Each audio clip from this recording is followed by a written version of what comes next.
Hi, it's Grace Pike. I'm back with 5Features, and today we're talking with the team out here at the Design Gallery by Sam's Furniture, and they are going to be showing us how to create the perfect centerpiece for your harvest table this fall.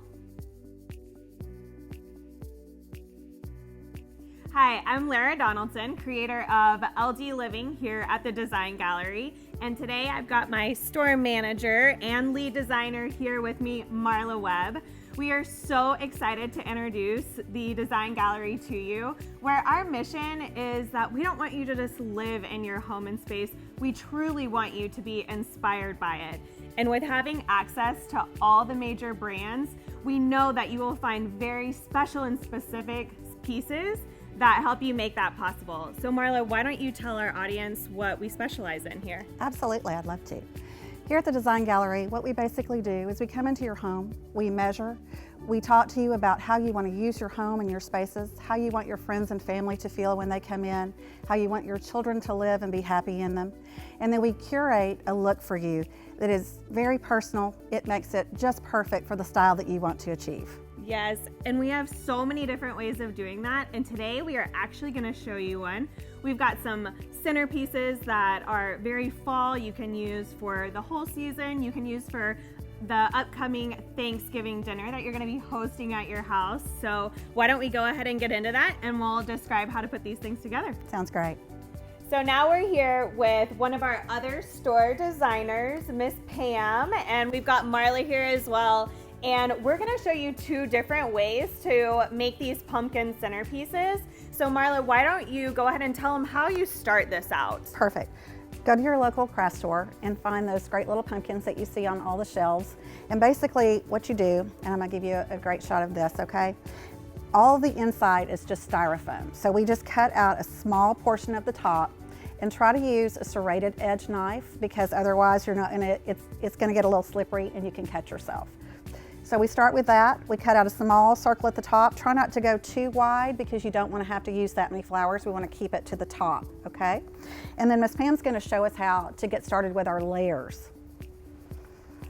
One of the things you can do is just buy a wonderful bush. You don't have to buy everything single stems. So then I rip the bottom off so I have all individual pieces. And then I can take them and I can start on the outside, because this is styrofoam, and just put this. Always start with your greenery first and then fill in between. But we're just going to go, so this is a nice bendable greenery, so we can have some edges falling over and give it some dimension. Dimension and texture is everything in what you're doing in a floral arrangement.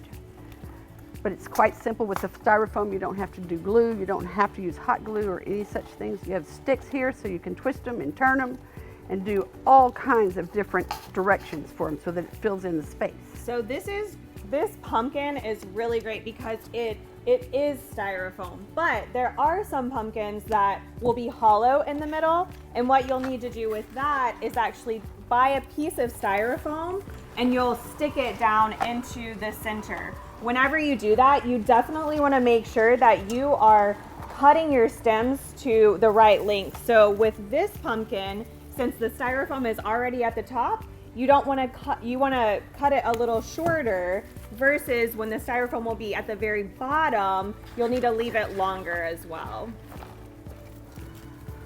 This piece here that I'm doing too, this was a nice long garland. Don't forget about garlands. They give you a lot of dimension, a lot of texture all together, but then you can cut it into different pieces to spread it around in the arrangement. And you can also take an extra piece and do as we did on this one and put it around the base and give accents also on your table. That's right. With this particular pumpkin, what I want to do is something a little bit different. I'd like to show you how, if you get a pumpkin that you don't love the color of, then we're going to wrap it in some burlap. So what I've done is I've pre-cut a couple of pieces of burlap, and I'll start with my side pieces. You lift those up and hold it in the middle. Pull up your side and your back. Hold on to that really tight, and I'll show you how to put the sides down so it looks great. And then in the wreath section at your craft store, you'll find these great little wreath starters. And what I did is basically get one of those.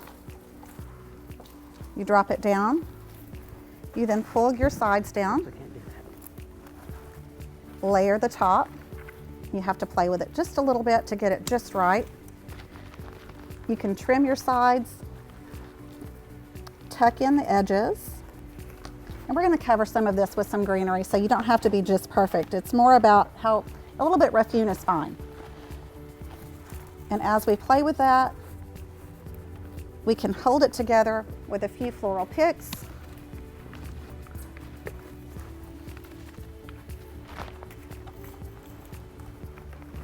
Just to keep it in place. I really do like to leave it just a little messy instead of it being quite so perfect. It's just a little bit prettier if you do that. This will keep it from moving around at the top. I'll trim it up just a little bit to make it not quite so big. And after I get this trimmed up the way I want to, I can start my layers like Pam showed you.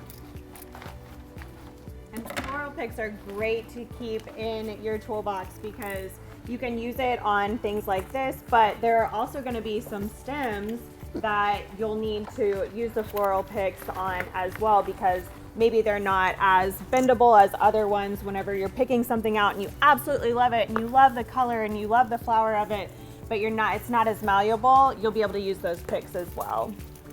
And there's fun things, like if you want sticks, what we did here was we have dried pumpkins, we have pine cones, they all come in a bundle all together and you can buy them in one package.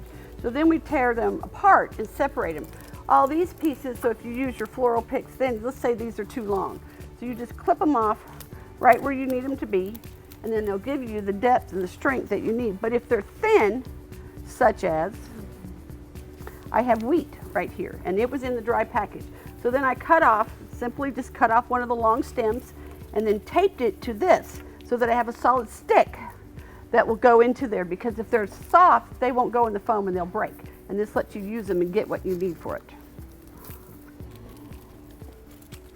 So Marla, you're putting one piece in the center instead of starting out around the edges like Right. Pam is. Because I have edges with my burlap. So now I'm building up and out as opposed to trying to drape quite so much stuff along the sides. I am going to use some drapeable things, but I'll do that at the end to kind of soften my edges. So whereas Pam started at the beginning, I kind of start at the end. That's awesome. So as you can see, there's so many different ways that you can do this. It really just depends on kind of that finished look of what you're wanting. And that all completely depends on the container. If you have to hide the edges of the container where Marla does not, I do. So that's where I start on the outside, because when you build it, it's like a frame. So you start with your height, you start with your sides, and then you fill in on the sides around. But you start with your height to get it to where you want it to be.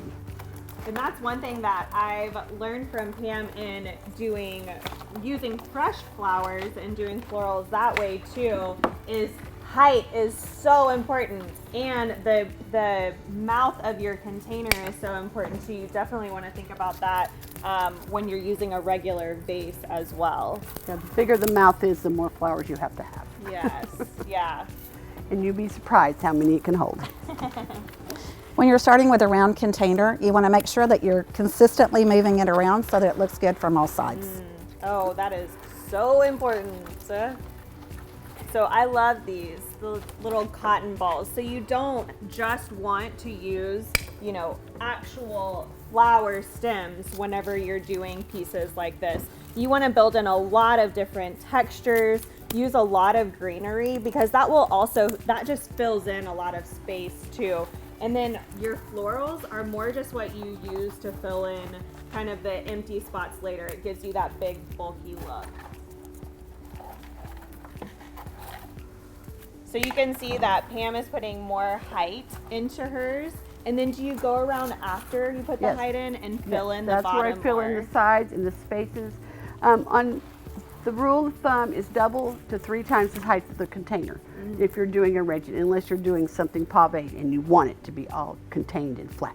Okay. But other than that, you want it to be 2 to 3 times the height of the container. And of course, Pam has been doing florals for years and years and years. Yes. She's worked in multiple different industries. And so actually in our store, she does create floral arrangements that you can come in and buy, or if there's a custom piece that you want done that matches your home, she's happy to do those types of things as well. So Marla, you're putting more picks in. Are we arranging your wreath? I just want to kind of pull it up so you can see that little wreath, and to cover up some of the white on the inside of the pumpkin. You can use a lot of greenery to do that, or you can actually give a little height with your burlap. And that kind of shows you this wonderful little part of the wreath, of the floral wreath. I know, that's so cute. You definitely want to showcase it. And of course, I'm doing it from behind, so I'll turn it around in a minute and make sure that I've got every side perfect. One of the things to do in this is keep a trash can right beside you. And you don't have a big mess all the time. It makes a big difference. Right Always beside an important you. tip. Always right beside you. And then when you have long stems like this, if you need more, don't hesitate to cut pieces out of them. And then you have 2 pieces instead of 1, because sometimes you really need to spread the piece out to get the depth and the dimension that you're looking for. Yeah, also these are another great example that you can just take, you know, simple pieces and it really takes up more of the space. You're not just consuming this in one area. And in that way too, it's also very cost efficient, because you don't have to have so many stems. You can truly share them. Yeah, that's great. Oh, these are looking so beautiful. Don't hesitate to take them and move your leaves. Open them up, spread them out so that they look natural. Because it's all about the woods. It's all about, like, you walked out and picked something. That's what you're trying to create. And it just, again, takes up more space and is cost efficient. I love these. I love the florals that you're doing. When you go in to purchase your flowers, do think about choosing or deciding on what colors you want to go with. Think about your home. If you've got, I don't know, if you've got blue or greens, then buy a lot of blue and greens and you can add that to anything. It doesn't all have to be the colors of fall. You can really make sure that it matches your space. Not everyone has, you know, oranges and greens and fall colors.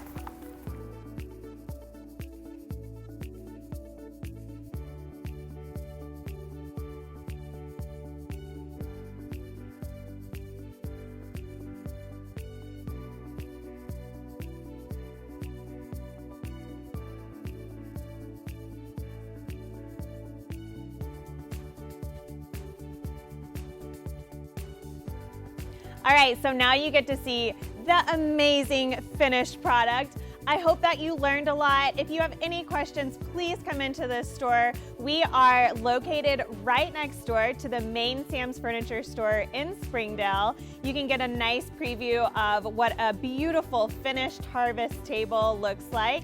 And you have a chance to win one of these amazing pumpkins that we did today. If you just like, share, and comment on this post, you can take one of these home.